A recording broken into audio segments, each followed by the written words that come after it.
Hello, everyone. Welcome to the show. I'm very excited to be joined today by DC Palter, author of To Kill a Unicorn and executive committee member with Tech Coast Angels. How are you doing today, DC? I'm doing great, Andy. Thanks for having me on the podcast. Absolutely. Thanks for coming on with me. Just to kick things off, I'd like to give a special shout out to our sponsor, Cyber Fuels. If you'd like to reduce the amount of money you spend on fuel by anywhere from 26 to 95 cents per gallon and reduce emissions and repairs, please be sure and click on that link below. So today, you and I are going to be talking about your book, A Shocking Story, and how it relates to the world of startups. So I'd like to go into your work background a little bit just to kind of kick things off here. So, you and I actually share a common background of engineering and then moving into the business development world to help companies grow. Can you tell us a little bit about your background and your professional journey? Absolutely. People look at my LinkedIn profile and they're like, okay, I don't get it. This person's all over the place. What does he actually do? And I have to ask myself that same question, because one of the things I love doing is doing something different every day. And I've really gotten a chance to mix it up, and startups did really give me that opportunity. So I started off, as you said, energy engineering, because I thought energy was the defining problem of our time. But maybe I was a little bit ahead of my time in the 1980s. But I did get a chance to work in engineering and reducing pollution out of steel manufacturing. I got a chance to work on the General Motors EV1. That was a lot of fun on the charging systems for that. And then I ended up in the startup world in IT equipment, of all places, just because it was the 90s and everyone was doing networking, .coms, things like that. And I ended up being the business guy, introducing new products in the computer networking space. And I did that for 25 years. And the great thing about being in a startup was I got to do everything. I did everything except create the product myself. So it was, it was the marketing, it was the sales, it was the operations, it was customer support, it was whatever needed to get done. That was my hat for that 15 minutes, and take that hat off and put on another hat. So, I still work with a lot of startups, both as an investor and as a mentor, sometimes a fractional chief marketing officer. But I really emphasize or focus on the startups in the clean tech, climate tech space, because that's really where my passion has been. Absolutely. You and I share a passion in that. And I was the third employee of a tech startup in the 90s, and ended up being with them for 14 years. They went through a sale, and then that company got sold again. Right. So it was really fun. Honestly, a great journey. You get to see everything from being employee number 3 to being part of 400 or 1,000 or 4,000 people. And I really like the being employee number 3 and up to 25 is a lot more exciting. Yeah, we had a lot of fun. The company that acquired us called us a fraternity. Like the fraternity house. But we did. It was like that. Yeah. We had a lot of fun, and it was a fun ride. So, regarding your book, To Kill a Unicorn. Yes. What inspired you to write the book? Okay, so first of all, it was not the horses with horns on their head. I've had a few people say, "Oh, my daughter would love this." I'm like, no. This is not about the furry little animals or magical unicorns. This is about startup world. This is about Silicon Valley. This is about startups that are kind of striving for unicorn status or beyond, and are willing to do whatever it takes to get there, no matter how immoral that may be, because money ends up defining what gets done and what doesn't get done. Right, absolutely.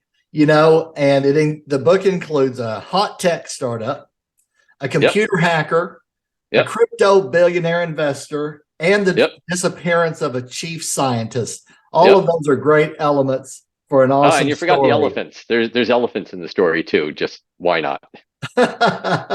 All these awesome elements for a great story. Are there any parallels to things you have seen or heard about in the world of startup investing over the years? Well, yeah, so I started writing a story about Silicon Valley just because the stories I've seen, there aren't many stories about Silicon Valley. It's just such a weird, crazy bubble that I thought somebody needed to write about it. What has been written has either been nonfiction about, about various startups and about personalities there. And the few fiction books have really been written by writers who don't get it, who aren't part of the tech world. So I said, I like writing and I'm part of the tech world. Why can't, I want to write a book about a startup, but it's just got to be farcical, the embodiment of all the insanity that you see in Silicon Valley. So I started writing it, and it was about a startup that invented this new technology that was so valuable, it was going to be worth $1 trillion. It was going to be the most valuable startup ever. Um, but there's some technical problems. And of course, would they hide that? What would they do about it? And right when I was trying to figure that out, Theranos broke. The story of Theranos started, the Wall Street Journal started writing articles about how they were not really what they seemed. And then the book Bad Blood came out that went into a lot of detail about what was going on behind the scenes. And it really was behind the scenes because out front they were showing their equipment, saying, look at this wonderful invention we have. And in the back was where they were really doing all the processing that with, kind of the same old stuff everybody had always been using. That was a fraud. It didn't start off as a fraud. It was started off as a fake it till you break it, which is fake it till you make it. It's a very common way of attitude in Silicon Valley. Right. But it turned into a fraud because when they got to the point where they couldn't make it, they just kept on saying they had. There was kind of no way out of the lies at that point. And I thought, well, what if, I mean, it's bad enough that they stole or $1 billion from investors, but okay, who's going to feel sorry about the rich investors, right? What if they went beyond that and they invented some technology that was groundbreaking, it was incredible, it would change the world, but there's bugs, there's problems, there's a lot of reasons why it's not ready for customers yet, but not ready for customers yet means not ready for an IPO worth $1 trillion. Would they come out and say, we have a great invention, don't use it for 5 years till we get all the bugs out? No, of course not. They would say, it works great, it's wonderful. And they try to hide the problems in the back. So, and Right. exactly how Elizabeth Holmes hid the problems and how she got a board that was full of people who were incentivized to kind of keep the fraud going, even though they were very legitimate people. Kind of gave me a lot of ideas about how you would hide all of the problems with your startup if you had something that was just truly groundbreaking but had problems. So that was I wouldn't say the inspiration for the book, but that gave me the model to follow in how you would do it in real life. Right. Right. Yeah. There's an amazing documentary on that. The Yeah. Drop, I think it's called, on that story. And so, given your work experience, being involved inside of startups and later in funding of startups, what would you say are 2 or 3 key mistakes to avoid when seeking capital funding? Well, so I write a whole blog with an article every week about the mistakes that people are making. So you can read 100 of them up on my blog right now. But the kind of 2 biggest areas are pretty easy to explain. So the first is not understanding venture capital. I hear a lot of people say, I've got this great idea, it's this wonderful product. I need, $5 million or $2 million. Can you give me the money? And we look at the business plan. It's like, it's a good business. It's a good, solid, profitable business. It'll get to 25 million in revenue. It'll generate, $5 million in profits. Wonderful. The world needs more businesses like that. But that's not what venture capital is looking for. Venture capital is it's a very particular business model where we give you a little bit of money, you take that money and you build a rocket ship. 90% of the rocket ships are going to explode, but the 10% that succeed are going to get to the moon and we're going to get 100x return. So we are looking for things that are going to grow extraordinarily quickly, get to $100 million in sales within about 5 years, and somebody with a whole lot of money is going to have to buy it out for just an insane valuation. So that's not most startups. And if you don't fit that model, There's nothing wrong with not fitting that model. Everybody thinks, well, I have to get venture capital, I have to get venture capital. So they build their business plan around what venture capital wants. What I say is build your your business model and your business plan about what the customers need and what the business needs to be. And if that fits the venture capital model, great. Then go talk to the venture capitals. If it doesn't, there's other ways to fund your startup. It doesn't need to be venture capital. You can get government grants. You can get hopefully, if it's small, you can build it yourself, friends and family money. You can get customers to pay for it. You can get small business loans. There's a lot of ways to build your business other than venture capital, and don't go to venture capital unless your business fits their model. Either you're not going to get funded, or even if you do get funded, it's a dead end. You're not building the kind of business they want, so you're not going to get to the next round. And you create something great, and they're like, yeah, okay, but you're not big enough. We're not going to fund the next round, and then you're dead. So really understand that very specific model of venture capital before you say, this is how I'm going to fund my business. Right. Second is the key to getting, let's assume you are building something that fits the venture model. The key is going to pitch to them. And I work with a lot of early stage startups. Most pitches are not as good as they ought to be polite about it.